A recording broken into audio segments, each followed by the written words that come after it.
What's going on, Husker fans? This is Ethan Weiss with 4 Hours to Lincoln. Got a little show for you today. Of course, I'm going to talk about the brackets uh, that just dropped, playing Texas A&M, both men and women's basketball, which is highly unfortunate and unethical from the committee to do that. I believe they bumped up the ladies on purpose just so they get a game against Texas A&M, which is just I don't know, rude, I guess. A&M or ATM, however you like to put it, because them sons of bitches are an ATM.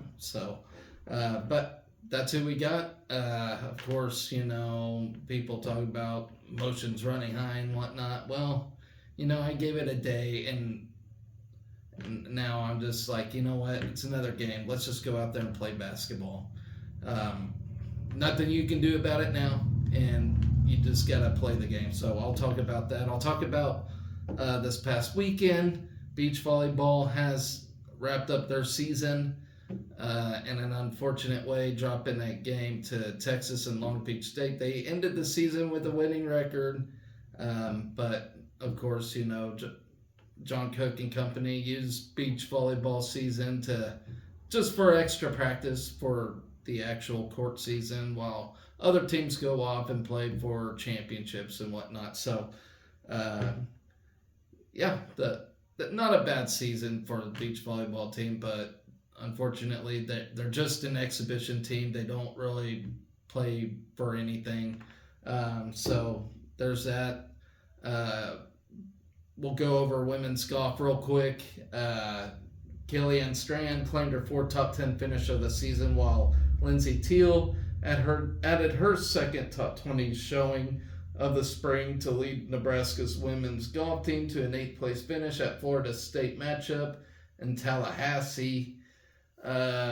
Strand, who entered the final round and second after back-to-back rounds of 67 on Friday, settled for a 78 on Saturday to tie for 9th individually in a 78-player field. The sophomore from Challis, Idaho, finished with a 54-hole score of 212 on the 6,250-yard layout at the Seminole Legacy Golf Club. It was her 8th top 15 finish for the Huskers in 9 tournaments.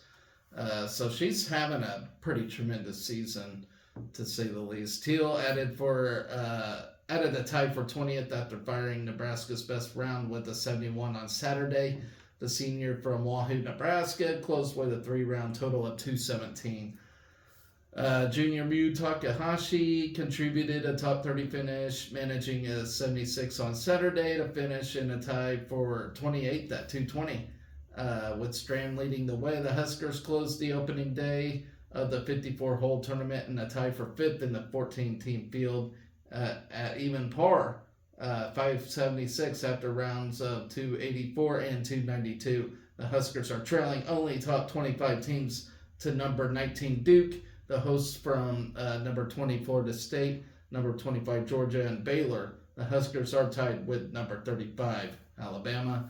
Strand, who began the day with a double bogey on number 9 before bouncing back with 3 birdies over the next 5 holes to surge to 1 under par. She notched 5 straight pars before finding her 4th birdie of the round on hole number 2.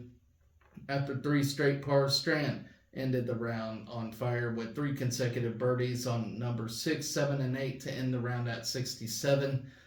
Then you have Arden Lushing, our freshman. She notched Nebraska's number 3 score of the weekend with a 77 in the final round. The Huskers settled for a 302 over the final 18 holes. Lushing took 65th at 232, while senior Michaela Bobrova closed with a 79 to round out the Husker contingent in a tie for 61st at 231. The Big Red, which opened with a 284 before adding a second round 292, ended 8th in the 14-team field with 878. Then number 19 Duke cruised to the team title with 1 over par, 289 on Saturday to finish at 834. The hosts from number 20 Florida State closed 10 shots behind the Blue Devils at 8:44, while number 25 Georgia took third at 8:59. So the ladies will take nearly a month of competition before closing the regular season at the Lady Buckeye Invitational in Columbus, Ohio, on April 13th and 14th. So get some good rest there, ladies. Okay, so let's talk about bat sports real quick. Nebraska just swept Nicole State in a very fine fashion, bouncing back after Wichita State, pounced them the day of Trev Albert's departure. So good answer by the baseball team, coming back and getting a dominating sweep. I feel like the baseball team needed that. Husker Nation needed that. While we're focused on basketball, baseball went out and took care of business. So did softball, and we'll get to that in a minute. But the sweep over Nicole State was awesome. I went over Friday's game. I did not go through Saturday or Sunday's game. So let's talk about that real quick. So Saturday's game, largest win since 2019 with a dominant 16-0 win over Nicole State. Totaled 16 runs on 11 hits, while Nicole State had no runs, 4 hits, and 2 errors. Nicole State was 17-3 before they entered this series against Nebraska. 17-3. I looked at their schedule. They didn't play necessarily tough teams. They played good teams, but not. I don't think they played anybody that'll be in the tournament this year, so to speak. So not taking anything away from Nebraska, but yeah, it is what it is. Still, to go 17-3, it's pretty good job, well done, to say the least. And I do hope Nicole State does go back and start winning some games after this to, help us for sure. But it is what it is. Will Walsh went 3 for 3 for the Huskers, setting career highs for hits, runs, and RBIs. Rhett Stokes finished 3 for 4, tallying his 5th consecutive 3-hit game at Haymarket Park. Gabe Swanson launched a 3-run home run, while Case Sanderson and Riley Silva each drove in a pair of runs. Caden Brimbaugh and Josh Overbeek and Garrett Anglin all recorded hits for the Big Red. Brett Sears improved to 3-0 in the season, allowing 3 hits across a scoreless 6 innings. The right-hander recorded his 4th straight quality start, posting a 1.38 ERA over that span with 27 strikeouts. Jalen Worley tossed the final 3 innings, earning the first save of his collegiate career. The Southpaw tied for his longest outing of the season, retiring 9 of 10 batters faced. Nichols threatened early with a pair of walks and a single to load the bases.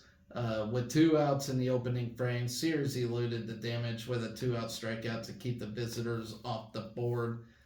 And quite honestly, it was just a dominating win that day. Nothing to talk about, but basically we just killed Nicole State in that one. But game 2, it was a little closer. Let's talk about that real quick. Will Walsh belted his 2nd homer of the weekend as Nebraska completed the series sweep. 11-4 win in this one, so still a dominating win, just not as dominant as Saturday's game. Winners of 10 of their last 12 games. Nebraska is now 13-5. They scored 11 runs on 14 hits and committed an error. Nichols totaled 4 runs, 6 hits, and 3 errors in this game. Walsh led the Big Red at the plate, going 2 for 5 with a home run, 3 RBIs, and 2 runs in a game where every Husker in the starting lineup recorded a hit. Rhett Stokes drove in a pair of runs after going 2 for 5 with 2 doubles and a team high of 3 runs. Gabe Swanson and Josh Karen had a 2-hit day with a double apiece, while Dylan Huff went 2 for 3. So got some guys getting some action, and that's a good thing. Riley Silva tallied a 2 RBI single, while Josh Overbeek posted a double, and Caden Brimbaugh and Cole Evans each had a single. Ty Horn pitched 2 innings in the start, allowing 3 runs on 2 hits and 3 walks. Jackson Brockett moved to 1-0 on the season after pitching a pair of scoreless frames. Kyle Frolich pitched 2 scoreless innings before Bobby Olson allowed 1 run on 1 hit in an inning of work. Ron Sanders took the mound for the final 2 innings and dealt a pair of scoreless frames to maintain the 11-4 win for the Huskers. Nicole State did grab its first lead of the weekend after a pair of walks and sac fly in the second frame. And that had me worried a little bit. It's thinking, shit, here we go, kill a team one day and then struggle the next. But that wasn't the case. We got it together, got the win in that thing.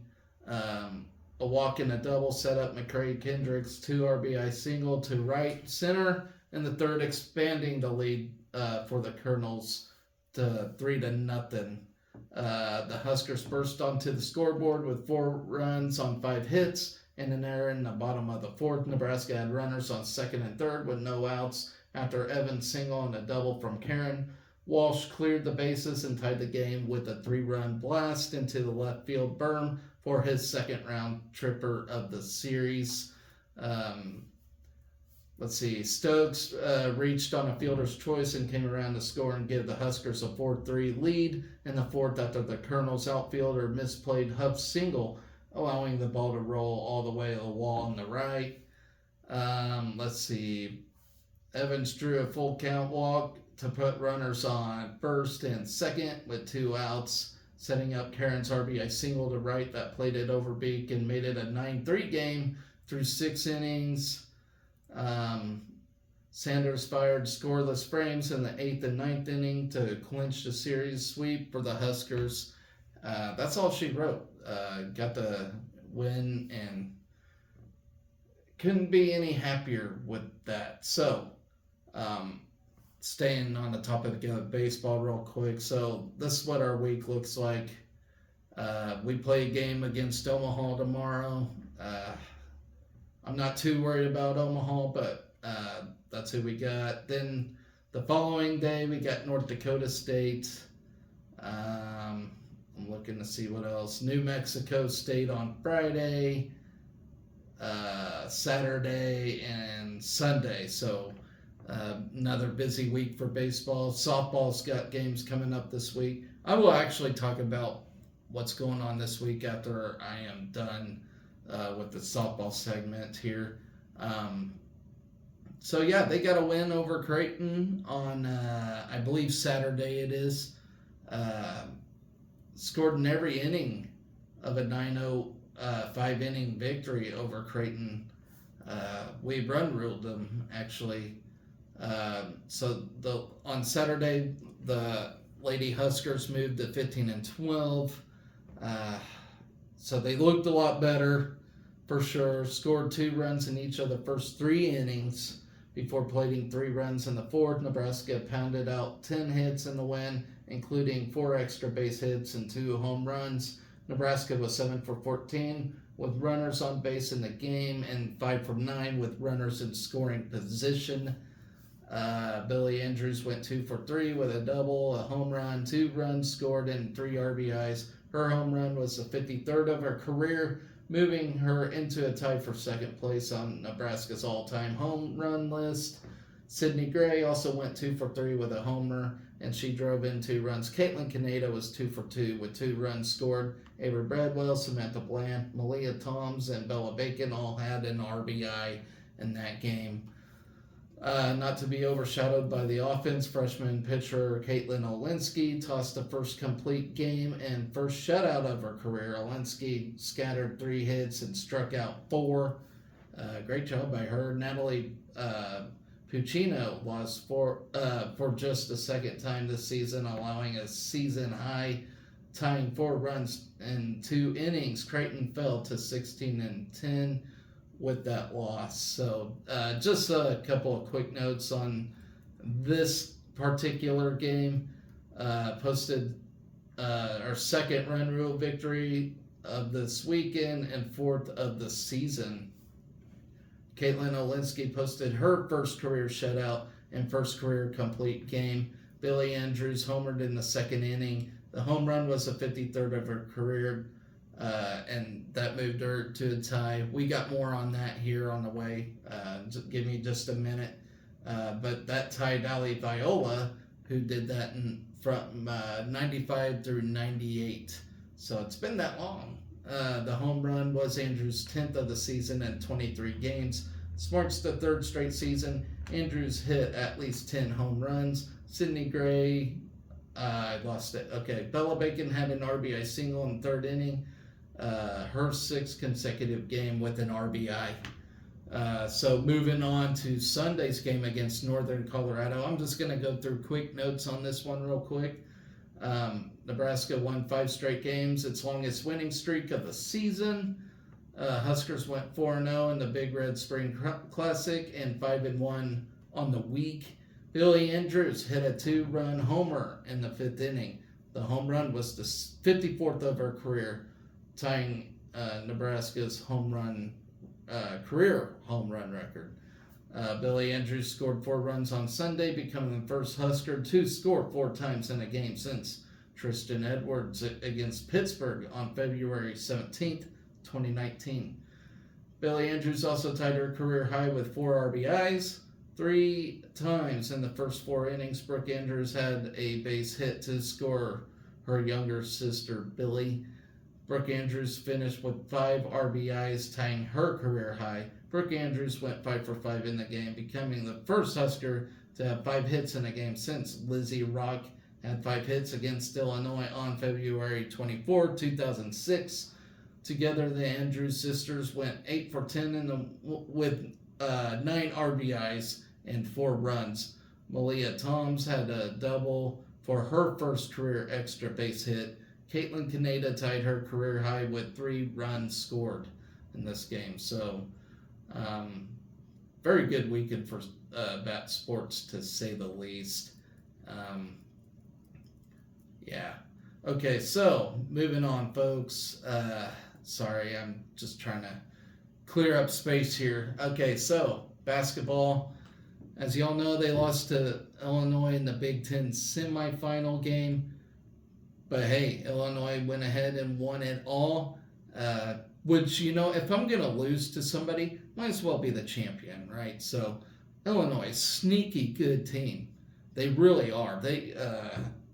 I will give Illinois props. They played terrifically. And they did this all weekend. They came back from a double-digit deficit to beat a team in every game in this tournament. So, great job by Illinois. Tremendous heart and effort by that team. I see a lot of people saying, well, the ref got paid. They had to make sure Illinois went well.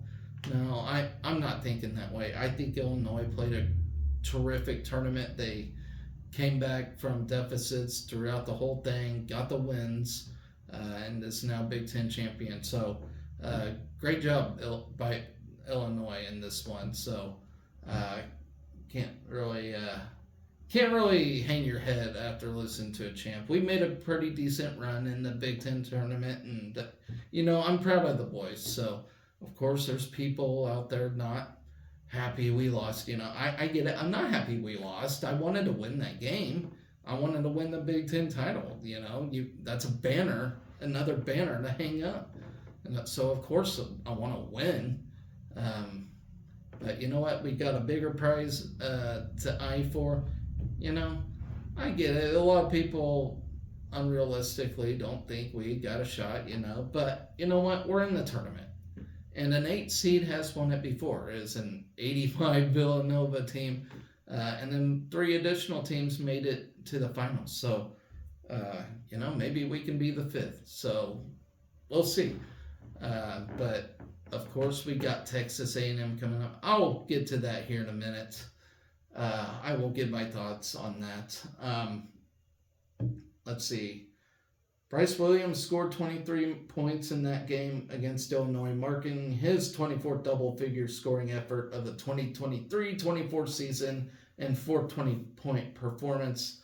Rinkmask connected on three-pointers in the game, marking his fifth game of the season with at least three three-pointers, and his first since making four at Illinois on February 4th. Junior forward Rinkmask once again scored 15 points, including 13 in the first half. It marks the 20th double-figure scoring game of the season for Mask. And I don't get that. Mask came out of the gate and just started sinking threes. And like I said, got 13 points in the first half. And he was on his way for at least a 30-point game. And it was looking like that. And then second half just got completely shut down. And I think Illinois did a good job of finding a way to stop Mast. Hopefully they didn't expose us for this tournament, but where was Casey at, and not to mention, our second half rebounding, our passing, it just went flat. It just got awful. And the commentators were talking about how tired we looked. And maybe we just did. I don't know, I'm with Fred Hoiberg, though, he said it's not an easy transition from 8 o'clock to 2 o'clock, I mean, our game got on Friday night, or no, was it Saturday? Yeah, Friday night got over at I want to say 10:30 or something, and then we had to go back and play at 2. I agree with them. That wasn't a very good transition. If they made the game at 5 or something, that would have made better sense. But yeah, that was a tough turnaround. But you know what? No excuses here. We lost, and it sucks. But tremendous effort. Good run in the Big Ten tournament, and that's the farthest we ever made it. So you can't really be mad about it. You can't be upset about it. But yeah. And does sports go fast? Because I just didn't have time to talk about this Big Ten game. It's over now, and it's just kind of why am I even talking about it now? But I feel like I should have just to get it out of the way. So let's talk about the brackets now. Polled for men and women. So I don't know who to start with. I guess I'll go with the men. Either way, both teams get a draw against Texas. Both teams have to play Texas A&M. And yeah, it's fishy. It's no secret that why they did it. And I am with Matt Rule. I watched his press conference, but some of it, 30 minutes of it, by the way. I might talk about that here in a minute as well. But I watched his press conference, and he was, and I am in full agreement with him when he said, he thinks it's awful that we're playing Texas A&M. They're putting the attention on the athletic director thing, which, hey, I'm available, by the way. But it's just a shame, they made it about that and not the kids. Because at the end of the day, it's about the athletes. They are the ones on the court, on the field, in the pool, whatever. The athletes. It should be about the athletes. And clearly, the committee set that up to make it, about the, storyline or whatever. Today, so yesterday when I saw both brackets get revealed, first the men, and it's oh, damn, we got to play Texas A&M, and then,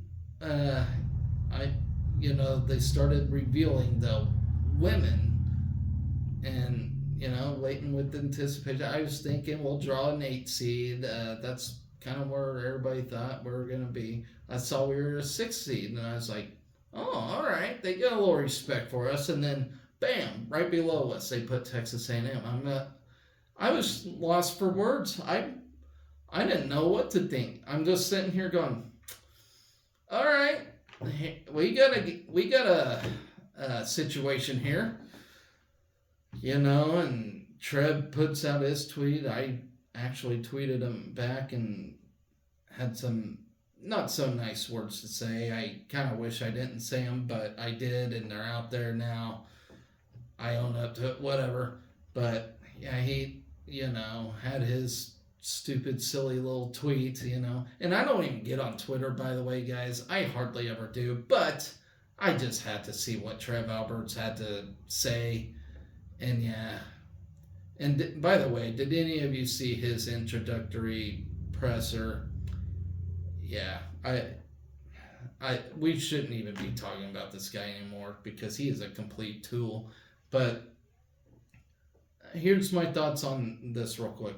I think Trev's trying to be a conference commissioner. All right, I think that is what his ultimate goal is. He already went to Nebraska, so 9 years at UNO, did his thing there.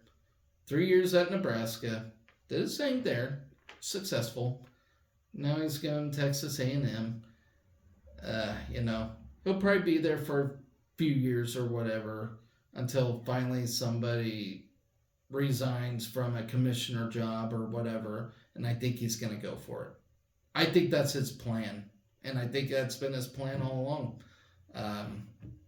Don't have to like it, whatever, but I think that's the ultimate goal for him, and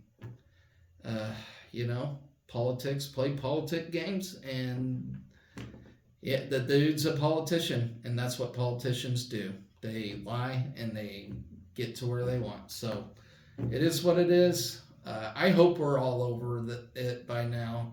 Because I am. I'm over it. It is what it. I did have to watch a little bit of his introductory just to see if I can get a same spiel. He gave same spiel, and it is what it is.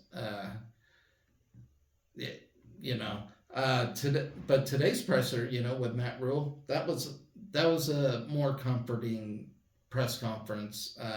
Of course, we all understand now that guys are going to say their words and they're going to try to make people feel good. And Matt Rule and Trev Alberts apparently did, but Matt Rule gave me some comfort. It makes sense though. He makes more sense. Him and his wife are starting a business in Lincoln. He's got kids going to school in Lincoln now, and his son's enrolling at Nebraska. So I feel like we can be stuck with Matt Rule for a decent amount of time.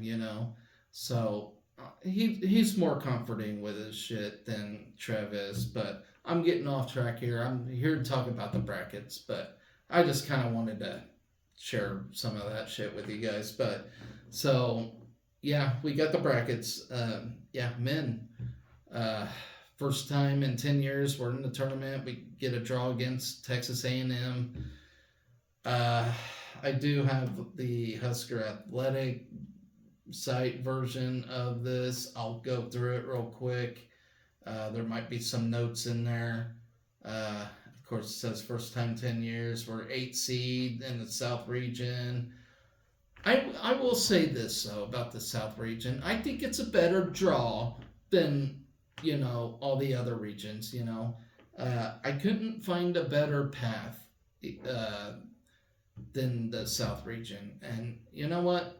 Texas A&M, they allowed a lot of threes this year, so hopefully Casey or Rink can get hot and shoot threes and put them away. I feel like that's how we're going to have to do it against A&M because they're a good board team. They're like 40% rebounds or something wild like that. That's a pretty good number. So less driving in the paint. We got to shoot threes and we got to shoot them quick. That's basically how I feel about it. That's kind of what I see on paper.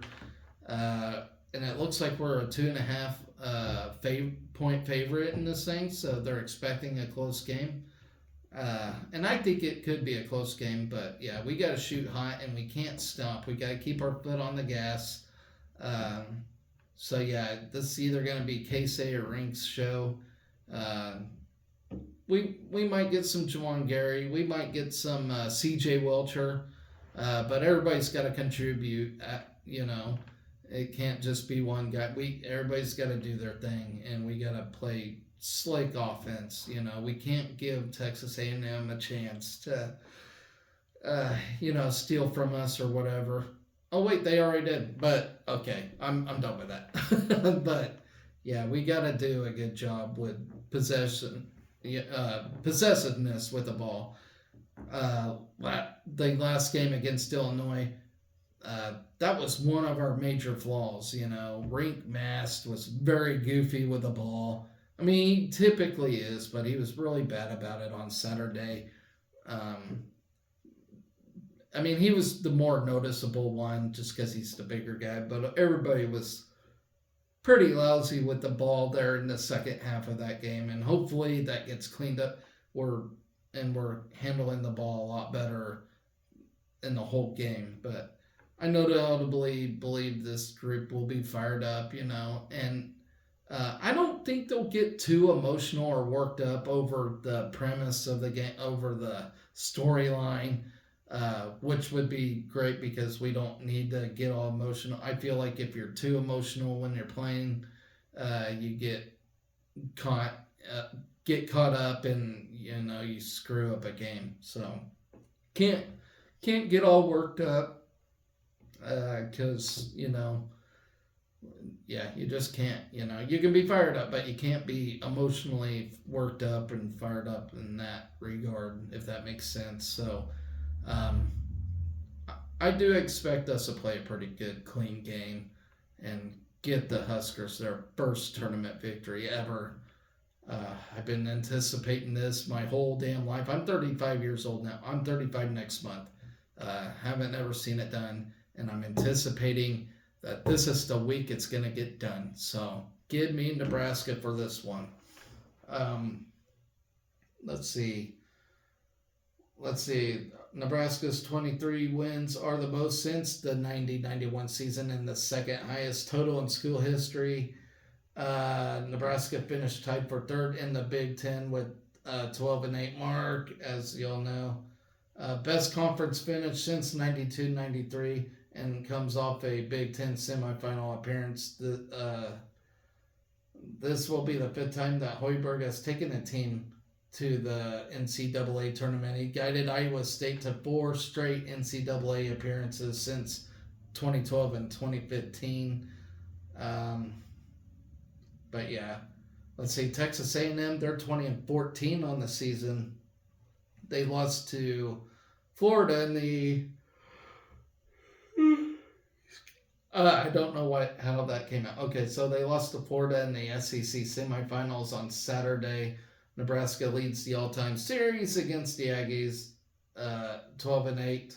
But the teams have not met since the 2010-2011 season. That was obviously, our final year in the Big 12.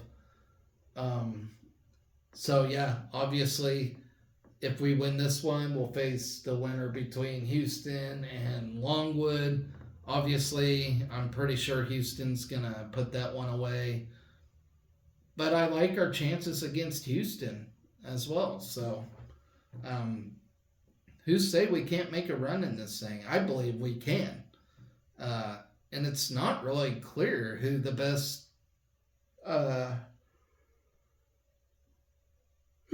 men's basketball team is, It's not really clear. I can maybe say UConn. If they're anything like they were last year in their run in the tournament, then yeah, give me UConn. But I don't know. Do you think it's... I don't know. I don't think Purdue's going to last very long. I really don't. I feel like they're always... I don't know. You kind of want Purdue, though, just because... we had our win against them earlier this year, and you want to mean something. So, and at least we're not in the same region as them. I don't know. Illinois can make a good run as well. So we'll see. This is gonna be an interesting tournament. Um, yeah, I feel like our odds are as good as anybody's in this thing. Um, yeah, get past Texas A&M, and then we could see where we're at. Uh, Houston, them as a 1 seed, I don't know. I feel like they were trying to find a fourth 1 seed, and they're just like drawn out of a hat and said, "Give me Houston." I don't know. We'll see. We'll see how good Houston really is in this thing. But for the men's side, it is what it is. An 8 seed, I feel like, is an okay draw for us. Uh, I don't know. I still feel slapped in the face up because they gave Michigan State a better seed than us. We finished higher than Michigan State, and of course, they're more of a storied program than Nebraska, but we kicked her ass. So I don't know, and I apologize for yawning, people. It's been a long day. It's a Monday, which, by the way, I only worked 3 days this week, so I'm pretty happy about that. So for the women's side, of course, y'all know we get the game against Texas A&M there. Um, I feel like they bumped us up just so we can play Texas A&M. Both committees were on the same page about the freaking narrative. Like I said, it's unfair to the kids. It should be about the kids, not the athletic director or anything like that. If you're coaching one of these teams, you just gotta tell them, it is what it is. Anytime, anywhere, folks. I mean, that's just what we're about. Huskers. We'll play anybody, anytime, anywhere. The committee wanted to do funny things. Of course, they want storybook tales and shit, and they want them now. And they feel like that's what draws an audience. I feel like just having your favorite team draws an audience, but what do I know? But yeah, we'll see how it goes, and hopefully the men get their first win this week, and from there. So, and of course the ladies haven't won a tournament game in 10 years in their regard. So, yeah, let's beat the Aggies and just do away with that madness. I mean, it's gonna be the talk clear up until Friday. And the women play at 9:30 on Friday. That is late. Thank God it's on a Friday. That's all I can say. That'll be way past after the final round of wrestling that day. So, God, I can't stop yawning, folks. All right. To close things out, like I said, this ain't gonna be a long show. I got a lot to work on this week, so baseball tomorrow against Omaha. Hopefully we have a better series against Omaha than we did last year. Last year, Omaha, I think, swept us or took 2 out of the 3, which was absolutely embarrassing. And Creighton did the same as well. So hopefully against Creighton and against Omaha, for both sports, we take care of business and get the series wins in that. But I'm thinking too far ahead of myself. What else can I say? Not a whole lot more, folks. It's just a bizarre week, I guess you can say. And actually, I do got a baseball preview for Omaha and North Dakota State. Let's see. Here's Omaha for you.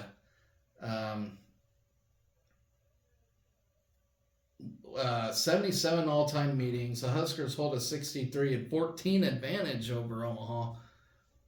3 of those went from last year. 3 of those losses, so it was 63-11 until last year. We meet only one time this season. Okay, so we don't have a series again. this is our own one and only game against Omaha. So my brain's being a piece of shit today. So one game against Omaha. Took 2 of 3 games. Oh, okay. It was Creighton that. All right. So it was Creighton that kicked our ass last year. We took 2 of 3 against Omaha last year. So that's better. Should have won them all though. Since Omaha's transition to D1, the Huskers have won 12 of the 17 meetings against the Mavs. So then we play North Dakota State this week as well. We're 7-1 through 8 all-time meetings against the Bisons.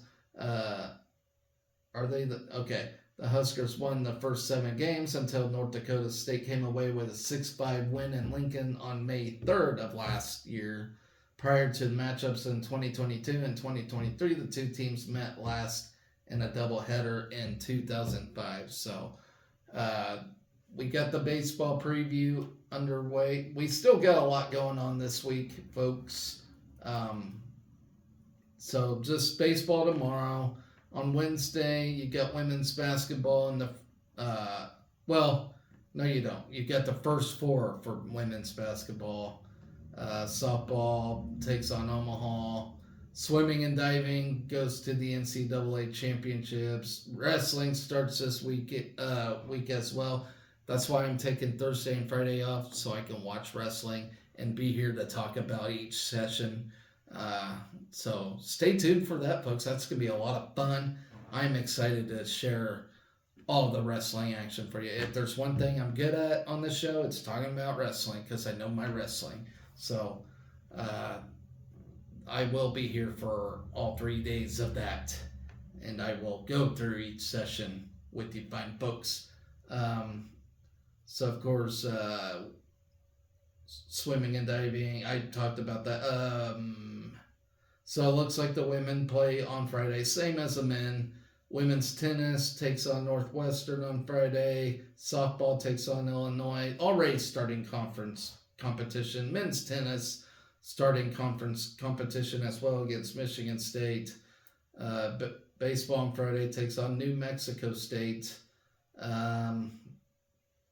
Yeah, so we got those Bat Sports Series. So championship week for multiple sports.